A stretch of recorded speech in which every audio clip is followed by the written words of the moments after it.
Thank you very much.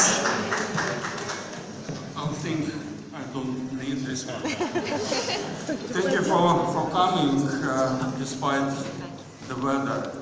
So I've heard people saying that if you don't like Scottish weather, so just wait for 10 minutes. So I waited for 10 minutes, and then for another 10 minutes, and then for another, and it stopped raining, so all changes are for good.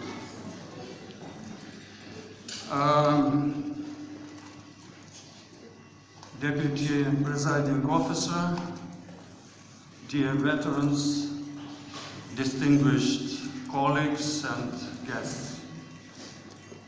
I'm so delighted to welcome all of you tonight to celebrate the National Day of Russia.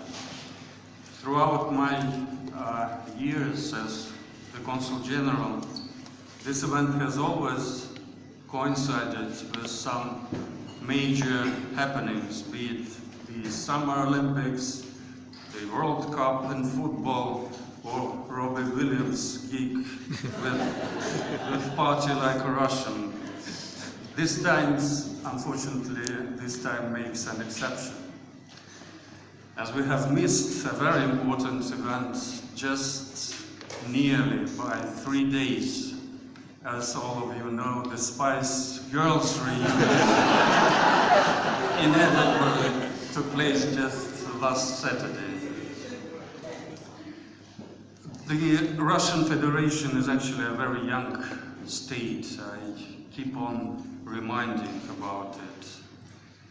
A bit more than a quarter of a century has passed since the Soviet Union was dissolved.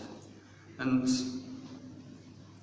it's just a moment compared to my country's millennium history. But for us, it's a period that gives a time for reflection and time to make up our minds to see where we stand and in what direction we are going.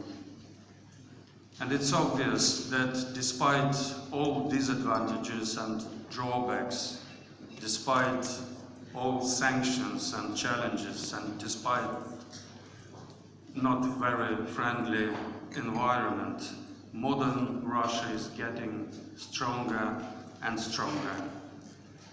Sanctions has given us an invaluable impetus to use local substitutes to the benefit of our domestic manufacturers, who launched new goods and expanded the trade value. Last year, the Russian economy was at 6 years' peak, with GDP expanding by 2.3%. Today, our country's economy is the 6th largest in the world by purchasing power parity, and we aim higher.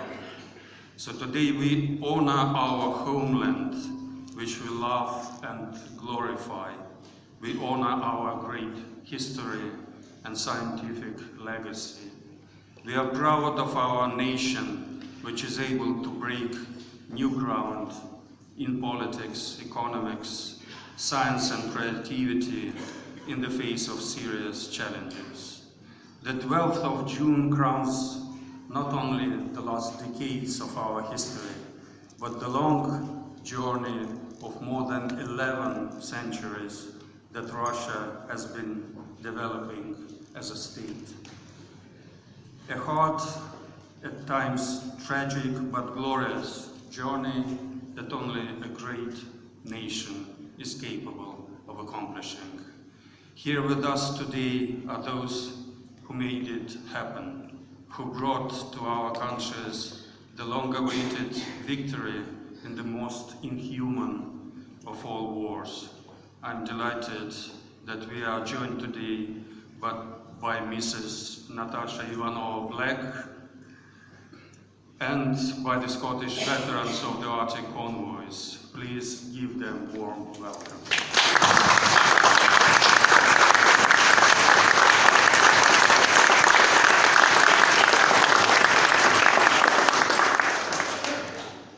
We are also privileged to have Deputy Presiding Officer Christine Graham, MSP, as our guest of honor. Welcome. I know that many of you, both Russian and Scottish guests, have been very true to another good tradition of supporting the consulate during all these years and have been closely involved in its activities from the very beginning. We are most grateful for that to all of you.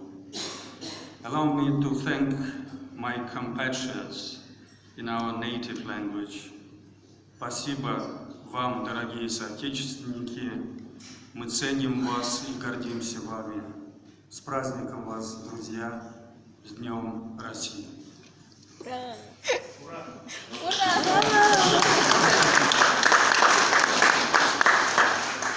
We are proud to say that although the Russian community in Scotland is not very large, a significant number of its members have made a successful career in business, science and technology, culture and arts.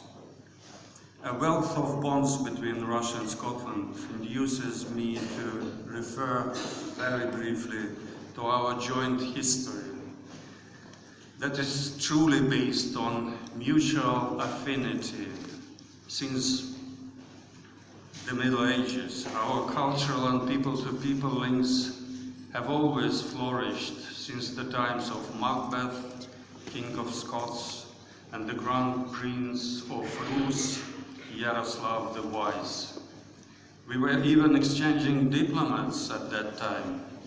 Our very first ambassador to Britain, Osip Nepeia, arrived in London actually from Scotland. He survived a shipwreck, went ashore near Pritsepov in November 1556 and spent more than 3 months in Scotland before going to Britain, to England. The first Danish ambassador to Russia was a Scot, Vice-Chancellor of the Copenhagen University, Peter Davidson, who was originally from Aberdeen. So that empowers me to say that we already established diplomatic relations long ago. From the dawn of time, the distant and mysterious Scotland has attracted many Russians.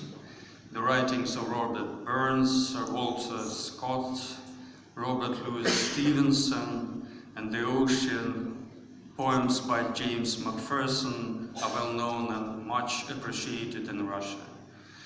And of course our cultural and spiritual links were forged even more by a plethora of talented Scots who helped build up our country and its riches by contributing to it with their skills and vigor. And today they still keep contributing, as you can witness by St. Petersburg skyline, which was irreversibly altered by Gazprom high quarters in a brand new skyscraper masterminded by the Scottish architects. It's not a surprise to say that today your country is closely associated in Russia with the best of Scottish food and drink, and especially with your famous national drink, which, correctly me if I am wrong, is of course iron brew. We have indeed long tradition of notable interchanges and friendship between the two nations, full of exciting and encouraging examples of enterprise, hospitality and mutual respect. I think that respect is a key word here, as well as in global affairs of today, where respect should define the very nature of our multipolar world we are moving into. The age of superpowers, as the age of dinosaurs, is coming to its logical end. All countries, regardless of their size, geography, or the living standards, from now on should be treated equally, with due respect and with no temptation for regime change. In addition, the global rules of the game are to be defined not by the self-proclaimed few chosen ones, but by the wider international community in the framework of universally recognized international organizations. That is what my country stands for. And now it's time for a toast. Please raise our glasses to the friendship